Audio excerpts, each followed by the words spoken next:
warahmatullahi wabarakatuh. Waalaikumsalam. Sehat ibu-ibu? Alhamdulillah. Dompetnya juga sehat? Alhamdulillah. Kemarin sudah cair ya? Saya akan membawakan sesi tentang pencegahan penelantaran dan eksploitasi.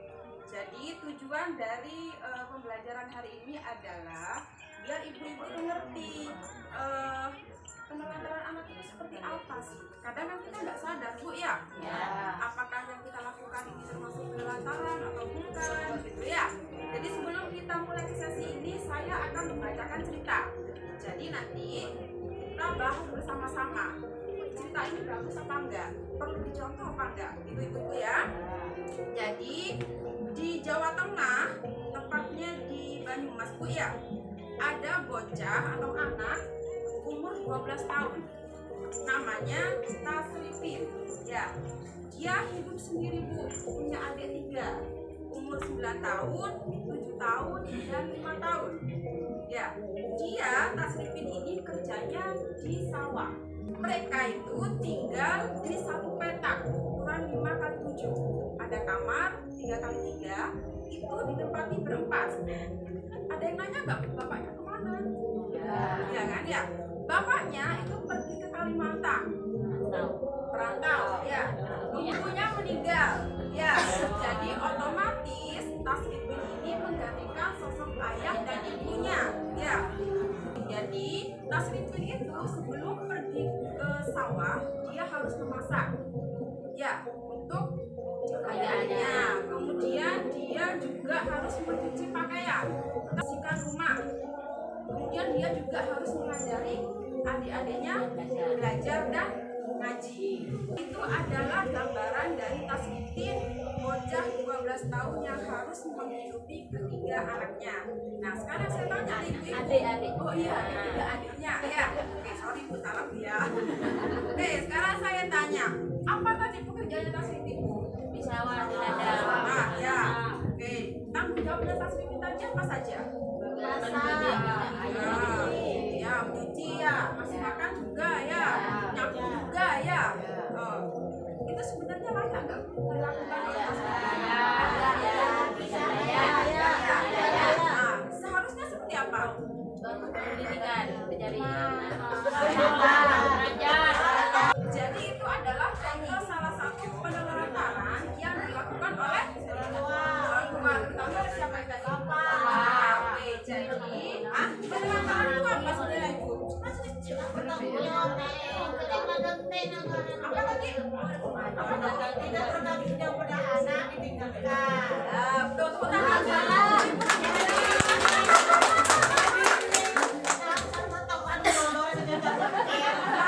Jadi Bu, penelantaran itu berdasarkan pasal 1 ya undang-undang. Baca yang keras ini. Dibaca yang keras ini apa? Penelantaran anak tidak dilakukannya kewajiban dan tanggung jawab orang tua pengasuh dalam memenuhi kebutuhan dasar anak baik fisik, psikis, rohani maupun sosial. penelantaran itu tidak hanya berupa fisik Bu ya, tapi psikis juga, rohani juga. Misalnya anak tidak diajari ngaji, itu juga termasuk penelantaran Bu ya. Tapi jarang kayak sekarang ya. Sekarang banyak rezeki ya. Kemudian juga sosial.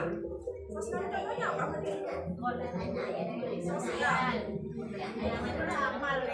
Kemudian contoh-contoh penelantaran apa saja Ibu-ibu? Tidak memberikan makanan yang sehat. Nah, jangan Bu ya, uang PKH untuk beli makanan yang sehat.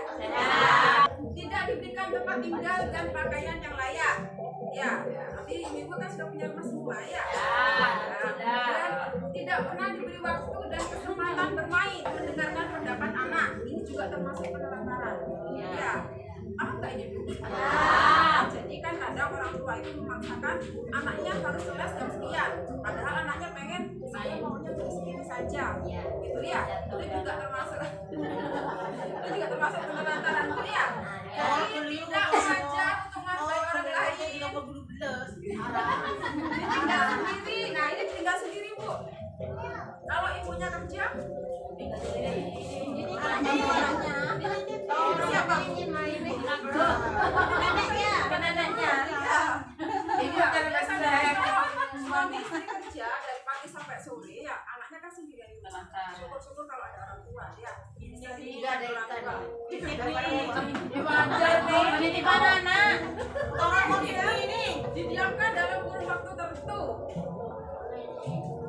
Ayo, ada yang kayak gini Bu? Ada. Akibatnya, akibat penelantaran terhadap anak apa Bu? Sekolah, ya.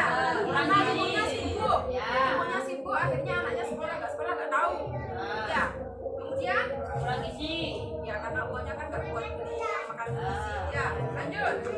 Menyerahkan anak sakit. Kemudian digigit binatang. Tuh.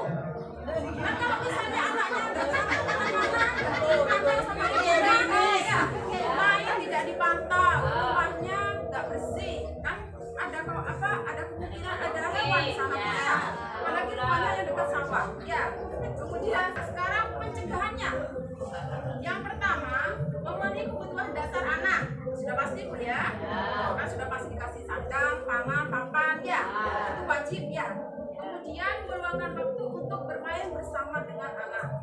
Berbagi tugas dalam mengasuh anak. Kemudian memperhatikan pergaulan anak. Nah ini penting Bu. Ya. Kita harus tahu anak kita dekatnya sama siapa. Ya. Hari ini dia keluar sama siapa. Kemudian memperhatikan perkembangan anak. Kemudian menitipkan anak di tempat penitipan anak. Tentang pencegahan dan penelantaran. Oke, saya rasa sudah cukup ibu-ibu ya. Saya akhiri. Wassalamualaikum warahmatullahi wabarakatuh.